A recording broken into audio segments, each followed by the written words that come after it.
Assalomu alaykum yurtdoshlar. Bugun e'tiboringizga bor yo'g'i 4,5 sotix yer maydoniga mo'ljallab chizilgan bir qavatli 7 ta xonadan iborat bo'lgan uy proyekti bilan tanishtirib o'taman. Uyimizning eniga o'lchaydigan bo'lsak, endi mana 13,40 va uzunasiga 33 metr bo'lyapti va shu holatiga 4,5 sotixdan sal kichikroq yer maydonini o'z ichiga oladi. Va ko'cha tomonidan bir boshdan tushuntiradigan bo'lsak, o'ng tomonimizda darvozaxonamiz bo'lyapti. Bu tomondan qaraganda mana bitta mashinamiz bemalol sig'adi va ikkita akoshka ham qoldirib ketilgan. Va hovli tomondan qaraydigan bo'lsak, mana bu yo'lakcha orqali to'g'ri hojatxonaga alohida ketiladi va asosiy yo'lagimiz to'g'ri uyimizga olib boradi va buning ikki tomonida yashil zona ham qoldirib ketganmiz. Va asosiy uyimiz hovlining to'rida joylashgan va o'ng tomonimizdan yo'lak qoldirilganmiz orqa hovliga o'tishlik uchun. Va mana bu o'ng tomonimizda kundalik xonamiz, asosiy kiradigan eshigimiz, zinadan chiqqanimizda ikkita eshigimiz bor, asosiy eshik va chap tomonimizdagi mehmonxona bo'lganligi uchun bunga ham alohida eshik qilingan va uyning ichida ham alohida eshik qoldirib ketilgan. Va mana bu o'ng tomondagi yo'lak orqali ketadigan bo'lsak, bu yerda bitta deraza qoldirib ketganmiz bolalar xonasi uchun va orqa tomonimizda ham sal kattaroq yo'lagimiz bor va 3 ta derazamiz bor, ya'ni 3 ta xonamiz shu yerda joylashgan bo'ladi. Va yo'lagimizning oxirida bitta katyolxonani ham qoldirib ketganmiz. Va tepadan qaraydigan bo'lsak, mana tomlari yopilishi, chap tomonimiz mana bu tomonimizda qo'shnilar bo'lganligi uchun gulxoy qilingan va o'ng tomonimiz ham xuddi shunday qo'shni tomonlarimizda uy bo'lganligi uchun gulxoy qilingan tomlari. Va endi yana ham tushunarli bo'lishligi uchun tomlarni olib plan ko'rinishini bir boshdan ko'rib chiqamiz. Mana birinchi tepadan ko'rinishini ko'rsataman, ya'ni skrinshot qilib olsalaringiz ham bo'ladi, bemalol tushunarli bo'ladi. Endi bir boshdan yana bir bor tushuntiradigan bo'lsak, mana bu garajimiz, mana bitta mashina bemalol sig'adi va buning yonida hojatxonaga ketadigan yo'lagimiz va asosiy yo'lagimiz to'g'ri asosiy uyimizga olib boradi va buning ikki tomonida yashil zona tashlab ketilgan. Va asosiy uyimizning atrofi yo'lak qilingan G shaklidagi yo'lagimiz, orqada mana katyolxonamiz. Yana ham tushunarli bo'lishi uchun tomlarni olib ko'rsatyapman. Va asosiy kiradigan zinamiz, 2 ta zina bilan to'g'ri kiramiz. Bu yerda 2 ta eshigimiz bo'lyapti. Chap tomonda mana mehmonxonamiz bo'lyapti, kattagina. Bu yerda bemalol 10 ta, 15 ta, 20 tagacha odamni sig'dirsa bo'ladi kelgan mehmonlarga. Va mehmonxonamizda mana yana bitta запасной eshigimiz bor. Bu to'g'ri oshxona uchun xizmat qiladi. Kelgan mehmonlarga shu oshxonani o'zidan bemalol ovqatlarni tashishlik uchun xizmat qiladi.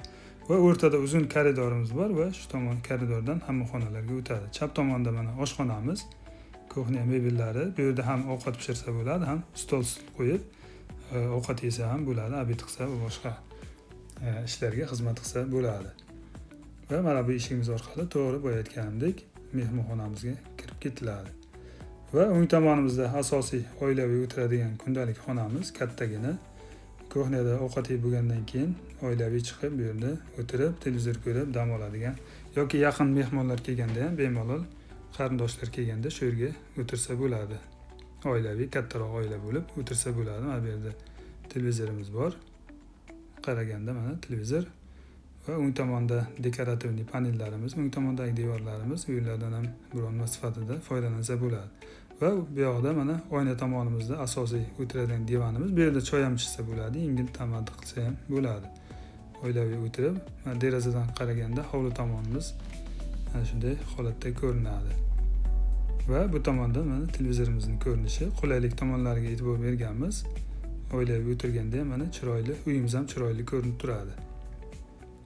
Va koridor bo'ylab yana ketadigan bo'lsak, o'ng tomonimizda yana bitta xonamiz. Buni bolalar xonasi sifatida ishlatsa ham bo'ladi, ota-onalar yotoqxonasi sifatida ishlatsa ham bo'ladi.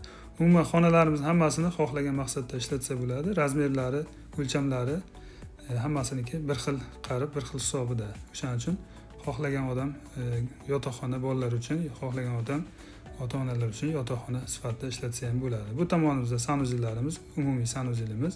Bu yerga kirganimizda mana hammomimiz bo'lyapti. Vanna, rakvina, kir moshina hammasi bemalol sig'adi. Hammasini hisobini olganmiz.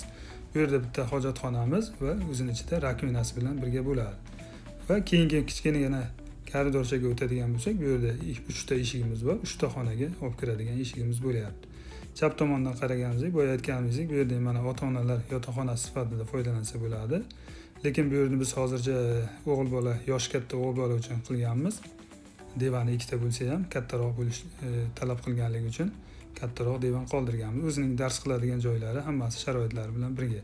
Va bu yerda ikkita yosh bola uchun, ikkita yosh qiz uchun alohida xona qilganmiz.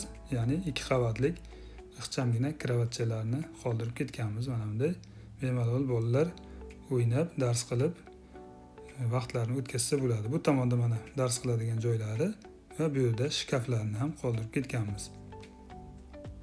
Orqa tomonga qaragan derazasi mana o'rtadagi xonamiz bo'lyapti.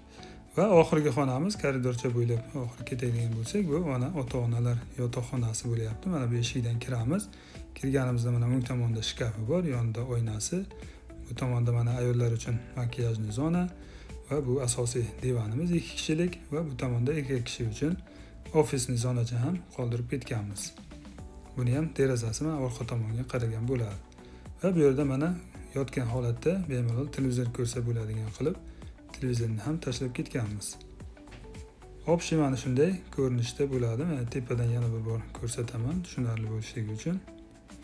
Uyimizni yana razmerlarini eslatib o'taman. Eniga 13.40 va uzunasiga 33 metr bo'lyapti. Mana yurtdoshlar, qo'ldan kelgancha ko'rsatib tushuntirib o'tdim. Biror talab takliflar bo'lsa, buyurtmalar bo'lsa bemalol murojaat qilasizlar.